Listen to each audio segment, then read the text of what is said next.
to the treats. They might want to know where the treats are.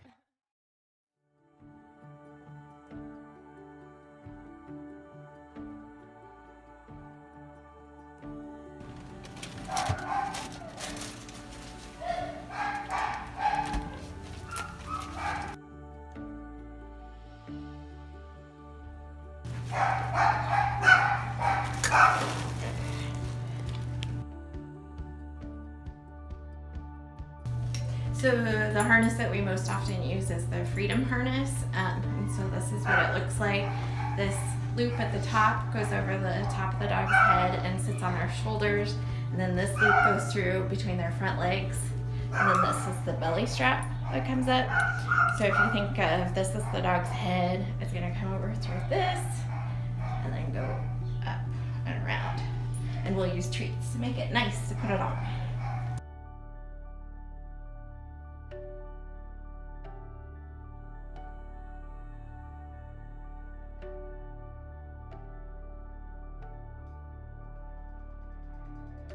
So when you harness them up, you're going to want to make sure that the harness fits. And the most important thing to check is that it fits underneath the belly strap, because that's going to give the most control. Then you'll want to clip, unless the dog's not a strong puller, you'll want to clip one half of that leash to the top and then one to the front. And then that way you'll only have one handle. Then you'll take your second long leash, if he'll cooperate for me here. Let's go for an adventure. We'll put it on the martingale around their neck. And then put that through here so it gets it kind of out of the way. And you never want to pull on that one. That one's just kind of for safety. So if you were to get loose, I'd have an extra one. That's the harness. As far as actually teaching loose leash walking, there's a couple of different options. The first one is red light, green light. So red light, green light is I'm walking along, and anytime that he pulls, I just stop and wait for him to let up slack and then to go again. But I would say that for dogs who have a history of pulling, that it's not going to be particularly effective, and your better bet is to clicker train the loose leash walking, because they'll just get frustrated by not moving forward quickly enough. So we do provide videos that show kind of more step-by-step teaching loose leash walking through clicker training, but this is kind of the quick version of that. So your first thing is always getting attention. Chip.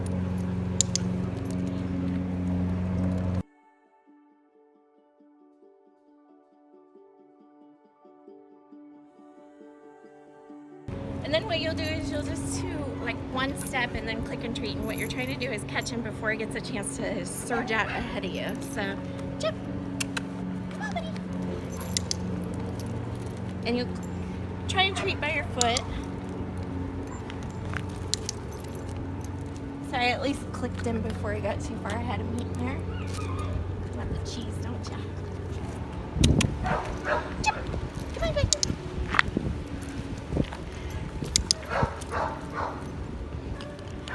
So once you got one step, then you can work on clicking every 2 steps, and then start mixing it up and extending further and further between treats.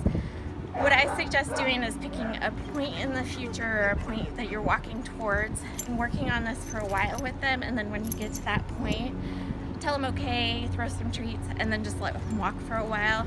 Chances are you're not going to get a dog that's going to loose leash walk on a full-on walk, but as long as you can work on it for parts of the walk. Another thing that helps is teaching them a word for walking with you nicely right away. So we like to use with me. So once I've started him walking loose leash with me a little bit, I might say with me so he knows we're going to start that. Chip, with me.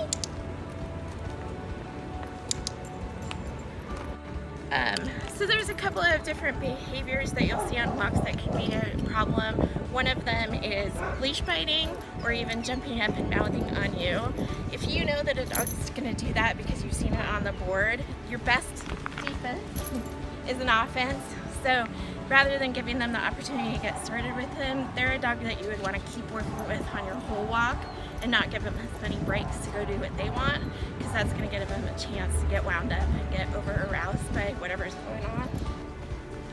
Other things that you'll see is, in addition to the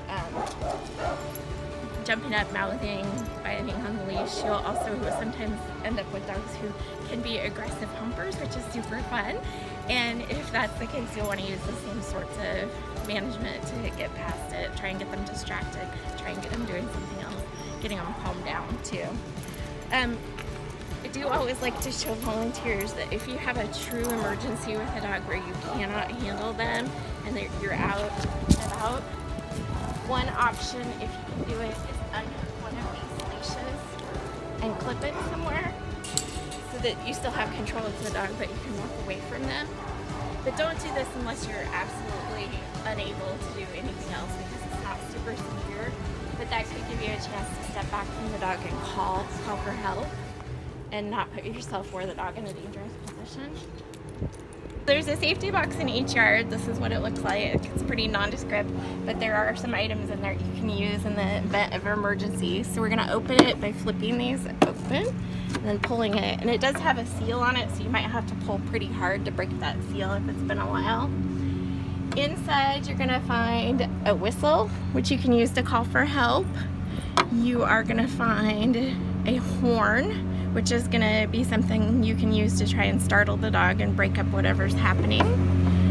There is a water bottle that is not for drinking. It is for using to flick water on the dogs, or even flick the whole bottle at the dog if needed to stop something.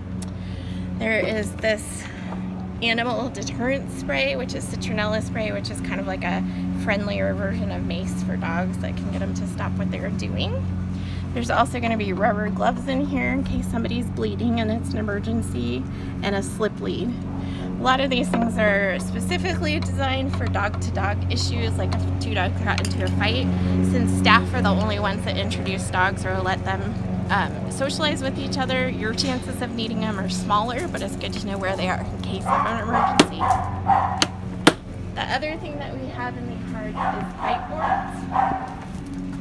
So this is just a board with some handles on it, and if you have a dog who is very hard to manage for some reason and they're jumping on you or threatening to bite you, you can put it in front of you and then use that to back out of the yard, and you can even push it in towards them as you're backing out. It just gives you a barrier between you and the dog.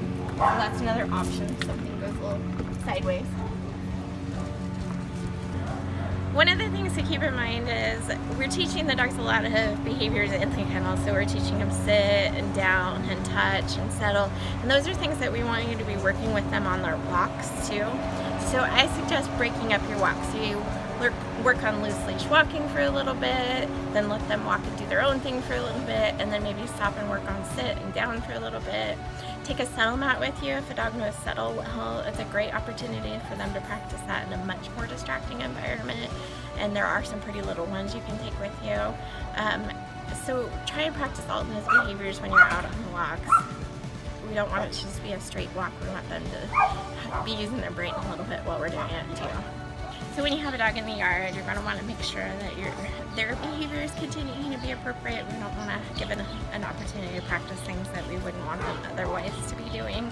So if they are being mouthy or jumping with you in the yard, definitely it's time to remove yourself and them if it's safe to do so.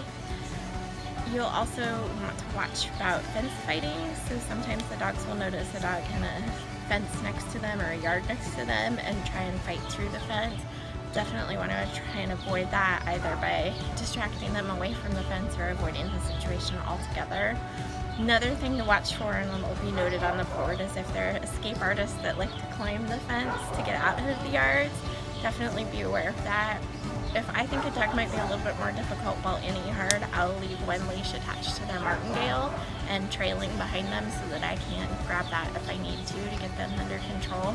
And it has come in handy before. I did have a fence scaler that I managed to keep from getting out of the yard because I had a leash attached to their collar. So it's definitely a good idea and can save some problems.